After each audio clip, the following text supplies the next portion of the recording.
when it comes to the automotive beauty pageant, Ocelot has always been right up there.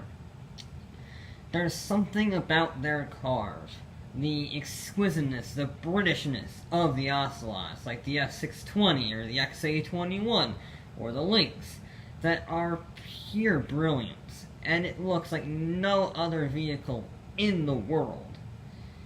And, well, you would expect this glorious company to have a very long history of exotic cars, but in order to find the start of that history, we have to go back to 1966 in France.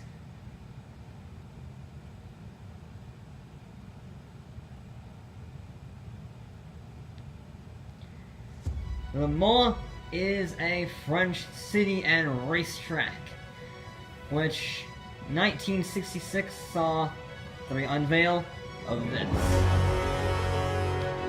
This is the Swinger. It weighs just 2,200 pounds, so about the weight of a vapid hatchback.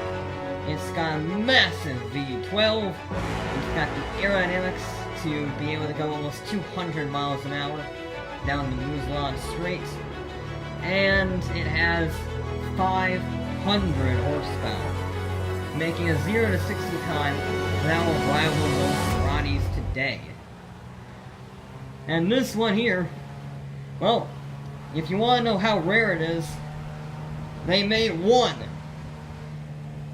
prototype, and this is it. This is the original Swinger prototype from 1966, and I have been under explicit orders not to drive it fast, and I gave them my word.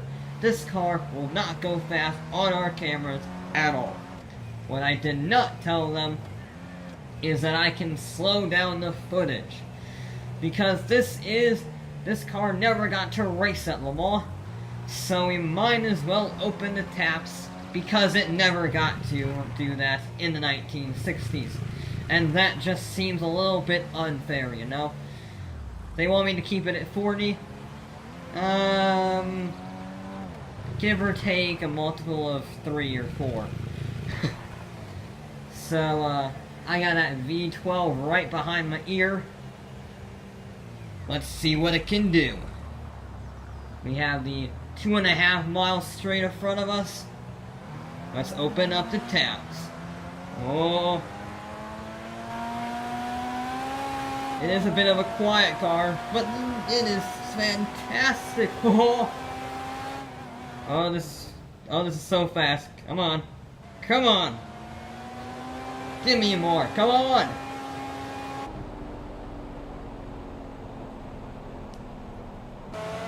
Oh, you can't go wrong with a V12. You cannot go wrong with a V12. Knock this off of my automotive bucket list. One-off Ocelot racing at Le Mans for the first time in its existence. Oh, that was fun. And they do not know anything about what just happened. And they did, however, bring one of their replicas. Okay, see, private manufacturers can build replicas of this car, and that means I have permission to go as fast as possible. So, let's do that. Here we go. Ocelot Swinger replica on Le Mans, and since it never had to do a full-on high-speed lap at Le Mans, let's do that. Let's see how fast this thing can go around the track, because and again, it only seems right. I couldn't do it in the original, because I had to be out of sight of them, but now I can rule cheese. Oh, Christ. Oh, God. There are many benefits to mid-engine cars, but that is not one of them. When they let go, they really let go. But the speed is incredible. It may only have 507 horsepower, which is nothing by today's standards, but that aerodynamic body, it just cuts through the air like a bullet. And then and since it weighs nothing, it has super big front brakes made out of modern materials. It can your face just melts off on the braking zones. And since it weighs nothing, and since it's mid-engined, you can carry so much corner speed. Oh, this is fantastic. This is absolutely brilliant, this little car. I don't think it's very practical in traffic, though. You might get run over by a small SUV. But the speed is incredible.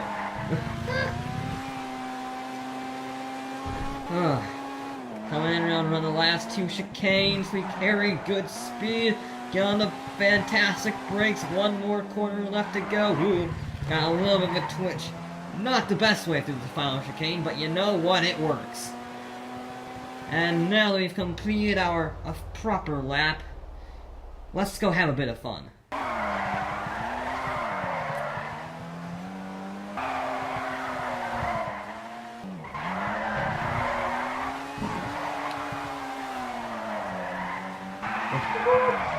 Oh, this is fun. That mid-engine placement gives you so much control once you get used to it. It can just go sideways everywhere, and you can carry so much fun. Until it rains. And then, you kinda gotta stop. Have found the problem with the teeth out. But, once the rain dried up, it was just as much fun as it ever was.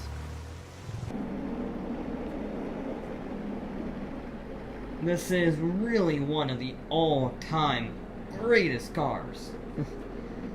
And it's a bit of a sad story because it was about to race at Le Mans when it crashed right before the event started. And that just seems a little cruel, because this car is so much fun. It is a fantastic car. It's super fast, it's super easy to control, and yet you can still chuck it around. Why?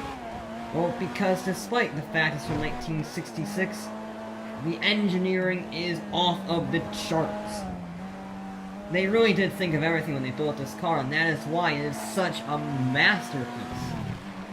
Now, granted, these replicas do cost $900,000, but you do get a lot. You get a mid-engine V12 with crazy aerodynamics, a mirror on the dashboard so you can just about see out the tiny rear window.